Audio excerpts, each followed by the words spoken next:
श्रुत्वा धर्मानशेषेण पावनानि च सर्वशः युधिष्ठिरः शान्तनवम् पुनरेवाभ्यभाषत।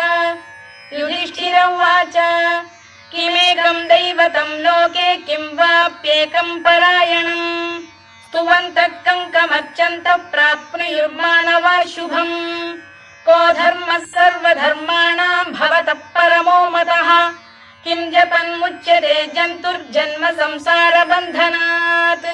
श्रीभीष्म उवाच जगत्प्रभुम् देवदेवमनन्तम् पुरुषोत्तमम् स्तुवन्नाम सहस्रेण पुरुषः सततोत्थितः तमेव चार्चयन् नित्यम् भक्त्या पुरुषमव्ययम् ध्यायन् स्तुवन् नमस्यं च यजमानस्तमेव च अनादिनिधनम् विष्णुम् सर्वलोकमहेश्वरम् लोकाध्यक्षम् स्तुवन् नित्यम् सर्वदुःखातिगो भवेत्।